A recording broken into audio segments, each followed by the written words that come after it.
give a warm welcome to Linus.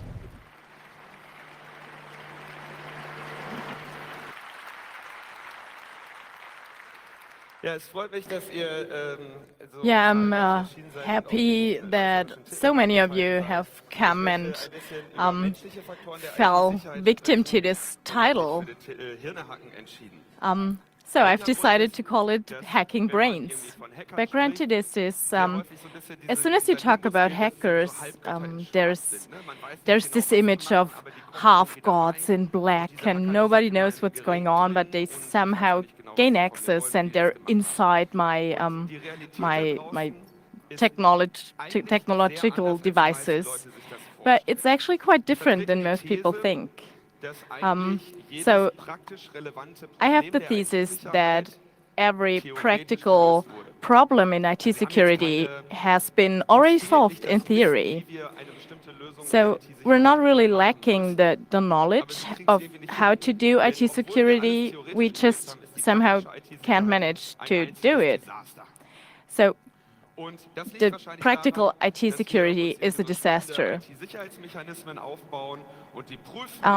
Reason for that is that we kind of built up interesting buildings, and this looks very secure. Like there's fences, and it looks very secure. But in reality, this is what happens. That's a very small issue here. But yeah, we can imagine that with a bigger issue, that would be quite different.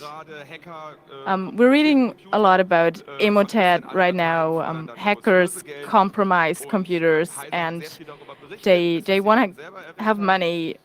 And Heise has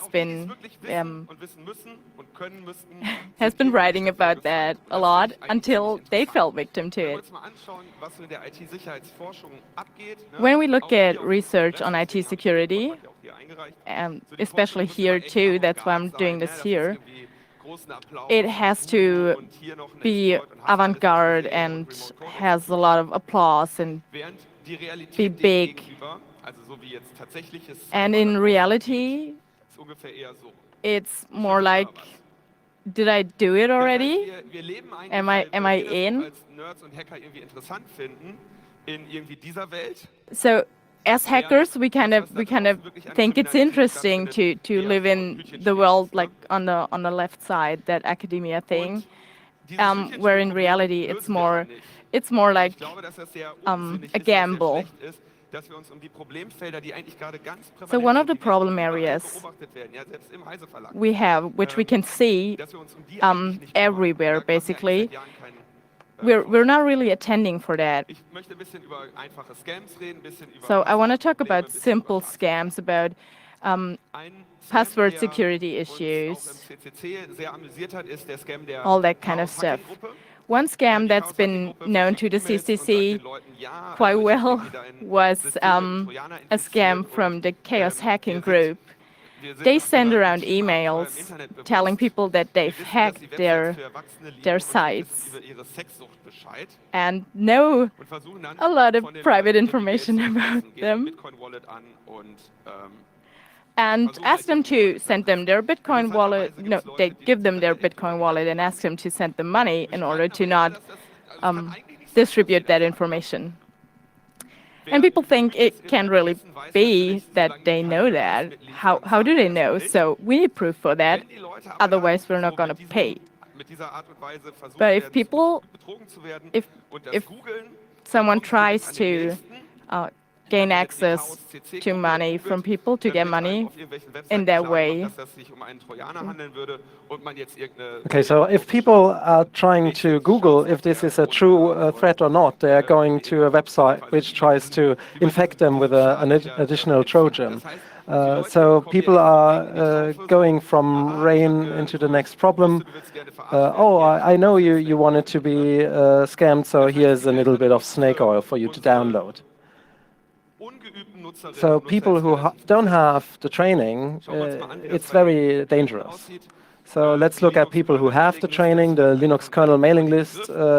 Many of you may know it.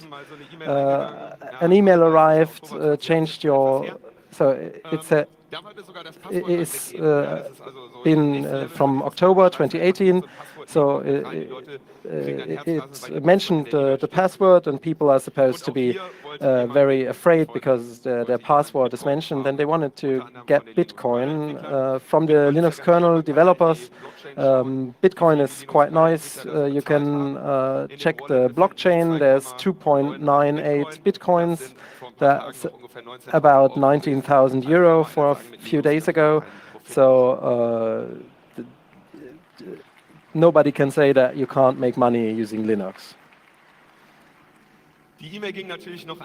And the email obviously went to a lot of more people, not on the Linux kernel mailing lists, but given that you can make money so easily, you're asking yourself, why are we doing what we're doing? There's also the classic of CEO fraud, one of the scenarios that companies are afraid of. You get an email that says, hey, we have to pay the invoice, we have to do it today. And one of the ways to do it is there's a small amount which easily passes, and you can also do it in an advanced level. Where there's, well, the big deal with the Chinese is impending. You're not supposed to talk to anyone, but you have to transfer 2.4 million to the Seychelles. And people actually do it. And they use authority and trust, and they ask people to do what they are not supposed to do. And it looks kind of funny, but if you talk to someone who has this happen to them, have a big crisis because it's obviously very bad for the company, and it's not that funny anymore. So let's go back to something funny, the authentication. It's something that's hard for a lot of people, their password, and they only have one password, which shows up in collections such as collection 125, which we all carry them with us, so we can just look at the passwords. And the nice thing about these lists is that even us, that we are, if you put my email address into Have I Been Pwned, where you can check if the email address is contained in leaks, you will also find my email address in there. And I may talk about later how I may have end up in there. So computers haven't really ever solved the password problem. We tell people you are not supposed to be able to guess it. It should be as long as possible, not only a word, and it needs to be different for all the sites. And nobody does that. Because I went to the dentist recently, and he said, well, you have to use dental floss 3 times a day. And then I say, well, use different passwords everywhere, and then we can talk again.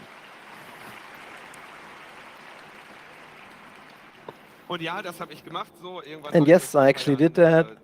And I'm now using a password manager, and we know this is smart.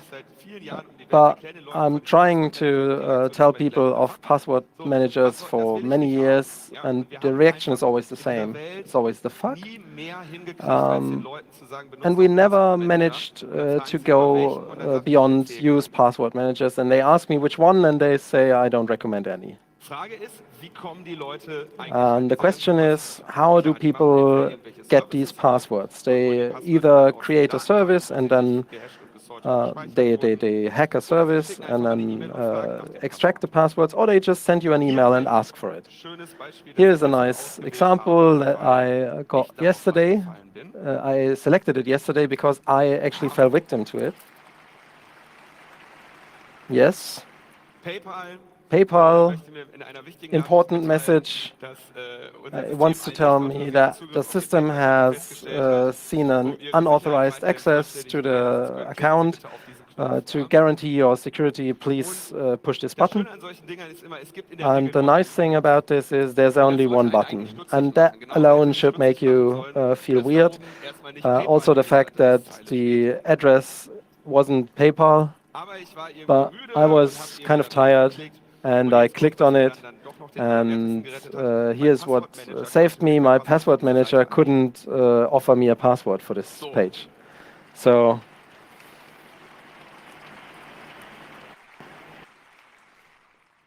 okay, so I didn't show which password manager it was. Don't think that I find this great because this password manager got an update recently, and if I would do this, but I don't know the site, but maybe you want to input your credit card number or your address. Yeah, thank you very much. No, I don't like this password manager. I can do without it. If you look at phishing sites, well, it's not really magic. If you take a website, copy it to another server, and program a little backend that collects all requests. And I found this for the Gmail webmail login, a very nice one here. And I really found that quite elegant what they did. So they took this one, the domain, from the email address, and you send it along as a GET request. And in their source code, they have the favicon from that domain. Looked it up on Google, and so if you use another domain, it's always another logo. Well, so it looks more convincing, really. If you look at it, the probability of success for these mass emails is very, very low. It's really tiny. And all these mails will be sent million-fold and to many recipients. But if you really send so many emails, and even if you get stuck in many spam filters, you still find a victim who enters his password, and we have a nice story. This is really a mass mail thing, bulk email thing. If you look into your spam folder, and you will find these emails. It's stupid if they don't land in the spam. That's really bad. So now we talked about bulk email attacks, targeting the best of us. But if we really do it targeted, then we don't talk about phishing, but about spear phishing. And you don't send millions of emails, but you send exactly one to exactly that person of which you want to have the password, and you create a story, fit it exactly to that person. So, for example, the way I like to do it is password reset mails. Many companies do that. Every employees have to change the number at the end of their password and increment it by 1. So you get an email about that. And the email login from most of the companies, you don't really fake it. I already have it. So if you do spear phishing, you have a probability of maybe 30%, so that the targeted person goes to the site and enters the password. If you do it with 3 people, then I have a business case. And especially, I have no spam filter that is in my way. I can set up mail servers with slightly different domain names, and they have an Let's Encrypt web certificate on the website, and everything works, and it usually goes through. And I'll come back to that problem because I would really like to solve that. But even if it's about distributing malware, it's a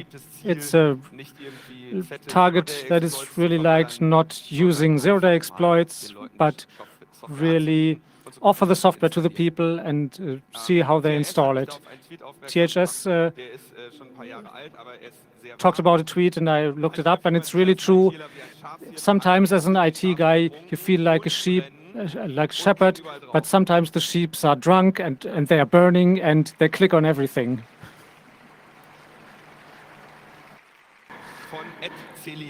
That's by @Sililanda. Okay. Recently, who listened to Torsten's talk, who knows that we did something with a torrent. And I was with the Drive-By Paralympics here, and I went to a website that really urged me to install something. I had to do an update, some strange plugins, and people just do that. Yeah, really, it's really. Normally, people sit in my office and say, "Yeah, I have a virus." Yeah, how do you know that? Yeah, well, it said so. Yeah, and then they just installed something, and then they realize, oh, that's probably not so smart, and now they have dozen malwares that claim they remove malware, and that's exactly how FinSpy, the state Trojan, worked like that.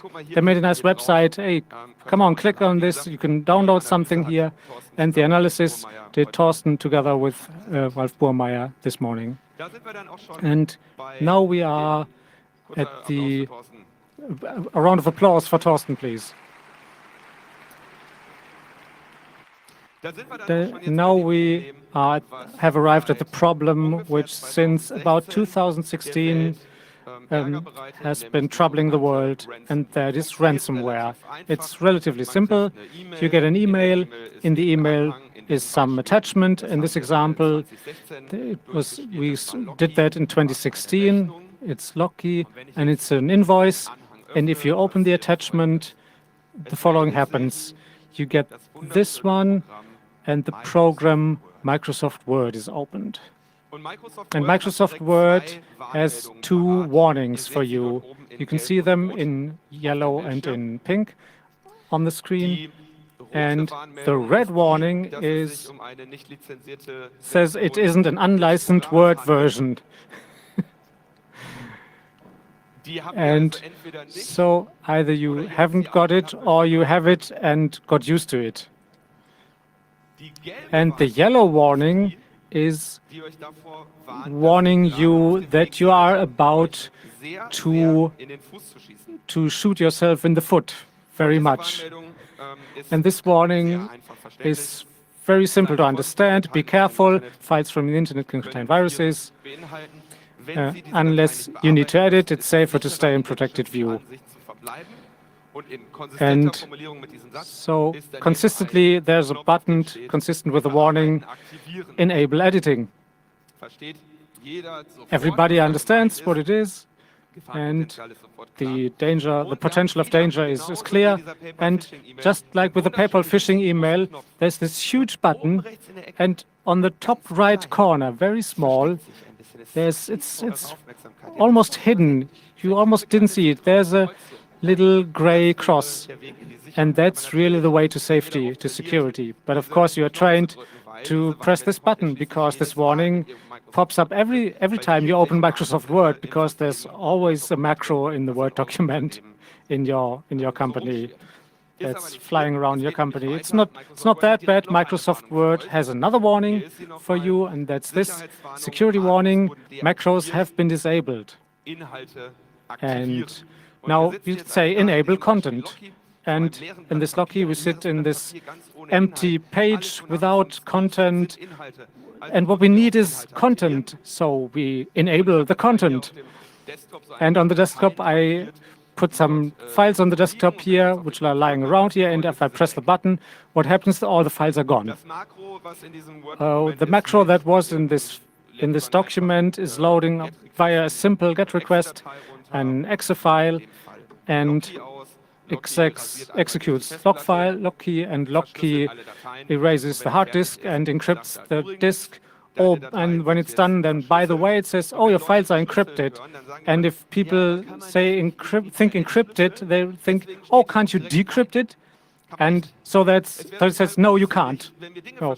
It would be nonsense if we could decrypt things that are encrypted, and that's why we did it right. And there's a website, and it explains where you can transfer how many bitcoins, and they were quite generous. It was only 500 euros at that time, and Locky was the first big ransomware wave, and everybody warned from it, not to open invoices, and it didn't improve the balances of the attackers. And there were emails like this. They looked like this. Hello, this is the federal police, and please be careful of Loki, because many people asked how to protect, and we have a brochure about this, and you find it as an attachment. And all the fun started from the beginning. Loki was 2016, and a short time ago we looked at it, how it looked with GentCrab. That was a ransomware from, I tell you in a minute where they came from a group who retired recently, with the words, we showed that you can make millions with criminal actions, and then you can just retire it, and we encourage you to lead the same wonderful life as we do, and we are retiring. And if we do the same thing with that, you landed on this website, and very nice, with many psychological tricks. And at the top said, if you don't pay within a week, then the price will double.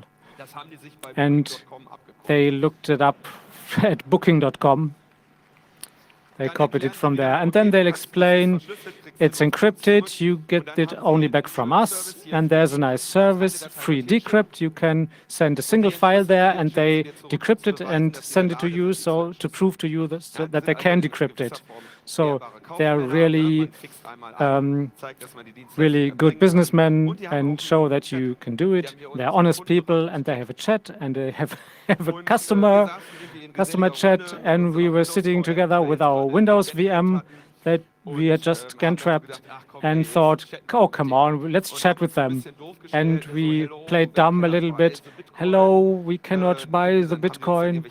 And they sent us links where we can get Bitcoins. Oh, it's too much effort. Can't we just make a SEPA transfer, and we'll pay the fees? That's fine. And then we couldn't think of anything else. Then I said to my friend Vladimir, hello, Vladimir, ask them if they speak Russian. And they could. The answer was, of course, yeah. Of course, they answered in Cyrillic immediately, and we had the German keyboard and there with the Cyrillic letters, and they were very interested in, hey, you are Russian, very interesting. How have you been infected? How could that happen? This says you are in Germany.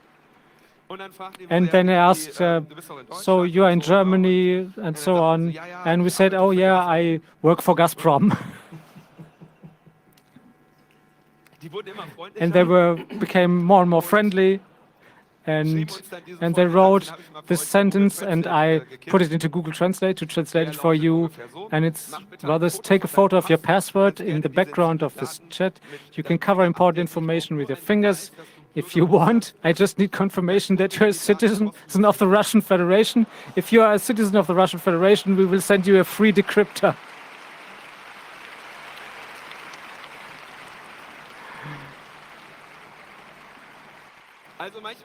Sometimes it's really IT security just to have the right passport. In reality, GentCrab had some routines which checked if the systems were set to a Russian time zone or Russian letters by default, to prevent infecting Russian systems, because Russian IT security foreign policy is about dear hackers, the internet. You can hack the internet as much as you want, and we will not extradite you. But if you hack in Russia, then you will go to Russian jail, and even Russian hackers don't want to go to a Russian jail.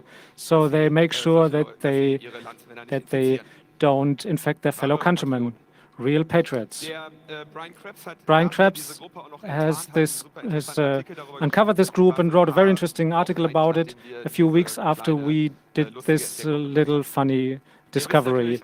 Of course, you know, the motto of each Congress is no backup, no mercy, and you have to protect yourselves against these kinds of attacks, so that by having backups and not having to pay. So what I think is very interesting is that these kinds of attacks with macros have been working ever since, basically, since 1999. And it didn't really develop since then. It didn't change. Every other bug, every other problem we find a solution for. That one, we just sit through it. So I thought about it and took a look at it. Why do these attacks work? So I found two ways to kind of explain this. One of them is both are psychological. One is organizational psychology, and the other one is individual psychology.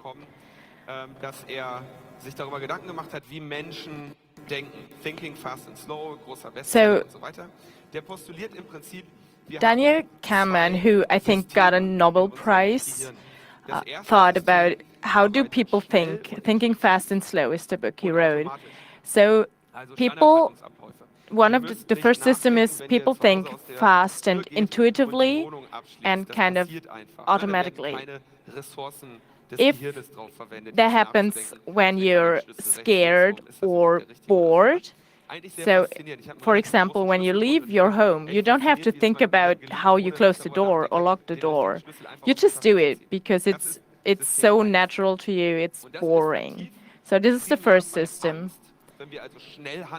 which is primarily active when we're scared and have to act fast, or when we're bored and act like we always do. And most of these phishing scenarios go either of these directions. Either they try to scare us, or they try to act upon some movement we do or some procedure we do that we've done so often that it just gets us bored. And the other one is the system 2, that's our analytical, slower thinking. So yeah, but hackers act upon the first system. But what's the problem with that, really? Whenever we try to explain someone how to behave to protect themselves, we explain things regarding to system 2, but that's not the system we act upon. I think it's much more interesting when we look at organizational psychology. We're kind of okay to have that IT perimeter, and we build up our walls, and we're protected. And the attack itself is actually, the technical attack is pretty tough, and we're well protected. Everything's very well defined. It's measurable. But then there's people sitting in front of the computers, and they work with it. And we don't really protect these people. We don't think about them. We don't train them. So we have attacks over social engineering, which is way easier. This is when risk management takes action. We perceive the risk, we analyze it, and we ignore it. So we've been sitting here for 20 years now, and one macro after the other pops up. And universities like Gießen or Göttingen, now it happened there. So management means to take responsibility and therefore do everything so that you don't have to actually take responsibility, but nothing else. So, okay, so we don't know what to do when the user does a wrong click. So how can we actually solve the problem? What are effective countermeasures? What can we do to have people trained not to click on stuff like that. How can we design our UI and UX to be less vulnerable? It's always the same processes that are being used. The dimensions where we optimize the resistancy don't click, and in an organizational context, inform the IT so they can start countermeasures. So I'll show you two examples from studies we've done in this area, and I hope I have sufficiently done anonymization here. So the first one was in Asia with 30,000 people for phishing approaches, and there was a video where we explained it, and we checked how often this was reported to IT, and we have seen how often people fell victim to this phishing approach. So what we wanted to find out how to train these people regularly, so we've created a plan. What kind of communication do we have? We can send them emails, so spam from the own company. We can put posters up on the floors. We can do both. We can do nothing. We can offer an online course and then have a quiz afterwards. Quiz can be text or video, and I was assuming that video was probably better suited. And then we created all the permutation of that, so we can measure all these effects. And then we created a phishing, and in this phishing there was they were informed, hey, this was just bad what you just did, or a video, or both, and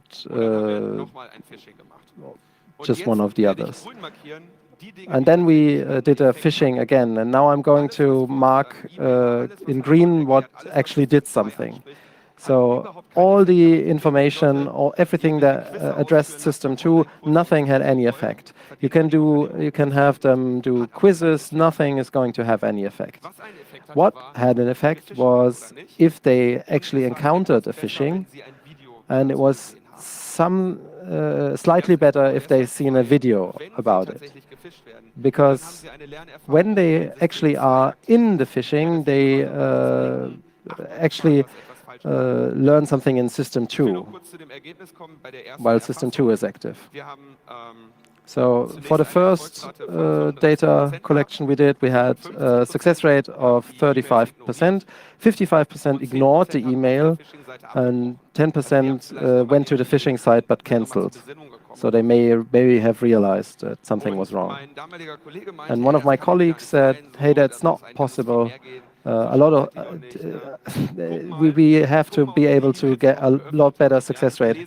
Let's check if they have even opened the email. We had a small invisible pixel inside the email, so we could see if they had opened the email. So if we remove everyone who has never seen the email, the success rate was 55%. So we had another problem. 30,000 people had received an email from us, and we said, hey, we are this IT support. And there's different reactions to that. We got a lot of emails from people who said, hey, I want to change my email, but there's always this video showing up. I want to change my password, but there's always this video coming up. And then we had people months later who, when they want to write an email, that they just search for the last email and then reply to the thread. So we were busy the next half year to doing IT support. So the result, all of these awareness things were without any practical effect, and realizing, having the experience themselves had a very strong learning effect. But these are very, very specific. So people learn when there's a password reset email, don't click on it. But if you send them an email, hey, can you enter your credit card information? They say, yeah, sure, here's my credit card information. And also the scenario, if we've changed the social engineering tactics up, and phishing, you trained with them, but that doesn't mean they are more careful with USB sticks. And also these effects aren't stable. That means you have a learning effect for the first 3 months, and then it's going down. So if you're doing this again after a year, you're back to your 55%. So you can try to reduce the problem, but you can't remove it. That's what I thought. And until I went to the second study, it was an international study, multilingual, English, German, Spanish, and 2 others, 2,000 persons. And the first result was, if people reported and IT had reacted, how many successful attacks could have been prevented. And about 75% of the attacks could have been prevented. So it's great to have people asked to report incidents. And the other result was, on the first try, they had a success rate of 10%, and I was wondering, how is this possible? So I was talking really big results. I thought, well, 30% is easily possible, and we ended up with 10%. So didn't you promise more? So the difference here is, this company had emails, they had emails added to the subject for external mails. They just added a small note to the subject. And the other thing is, they didn't have password change in the company.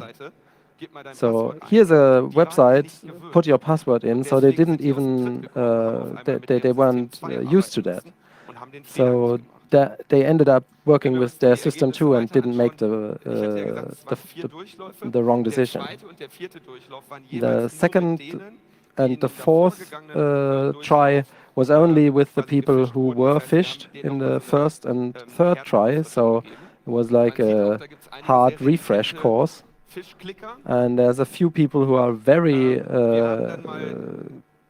happy to click. And we have ignored all the privacy rules, and that the accounts were the functional accounts. So those where it's part of the job where that you put your password on a post-it on the screen. So if you look at the trend, you have a reduction of 33%. That's wrong, it's 66%. So the 33% remaining, so it's 33%. So this is really good. Nobody in psychology believes me. If you have one intervention and you have 2/3 change of what they're doing. But if you look at it from an organization perspective, it's a great disaster because 33% are still affected. So when people come into a situation they're not used to, the chance dramatically goes down. So what have we learned? Theoretical learning is without any effect. What's important is your own experience. Abstract defense concepts is not helping. You need to show them firsthand. The learn effects are reduced. You need to repeat regularly. You don't generalize, so you have to vary your attack scenarios. And it's important that people call IT to report such incidents. So you need to be nice to them, and it's important. So, but if you look at this, our goal should be that our IT systems have been built in a way that they are not vulnerable to that. And they have to learn processes. And maybe the user interface should not be like this new installation of macOS Catalina, but instead different, because we cannot rely on System 2, but most protective measures do exactly that. Microsoft Word explains you something, and it's your problem if you don't understand what we're saying. And the rest of what your computer does, you don't understand, so here's the button, press it. And we can't work like this for 20 years and say we can't get a grip on it. But there's a way to fix the problem with Microsoft Word. You just deactivate macros and then the business just stops. Or to sign macros is a very simple code signing of macros. You can do that with a group policy. And I talked to an IT guy of a big company, and it's one of the few companies who did that I know of. And he said, well, yeah, okay, it took a year, and I have white hair and lost half my hair, but I'm really glad I solved this.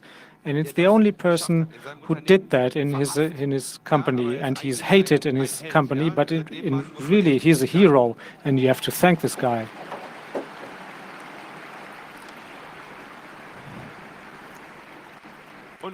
And what we have to do is we have to secure our System 1, and intuitive actions have to be anticipated, and we don't have to train the user to type passwords into browser windows, and we can't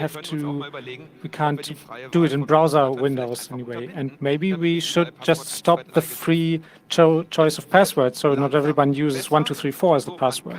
And it's improving slowly. You can sign macros or deactivate them, and you can restrict software to just have them installed from app stores. I know there are political problems with that, but from the security point of view, it's good if people just don't install some Excel downloaded from the internet and execute macros. And with FIDO2 and hardware-based authentication, it slowly improves. Two-factor authentication is on the move, is increasing, and the world isn't quite as bad as we think. But I wish that our security measures, we really rely on the intuitive actions. And if there's a browser warning, there's something wrong with the certificate, and well, they vanished at one time because its encrypt came, but nobody understood them. And exactly the same, we have wonderful SSL, and it didn't work because of bad user interfaces. And now browsers just refuse making the connection, and that's a good thing. I'm already over my time. Please make backups, change your passwords, and I'll send you an email about that. And yes, thank you very much. So thanks for listening for the English translation of Hacking Brains at the 36C3.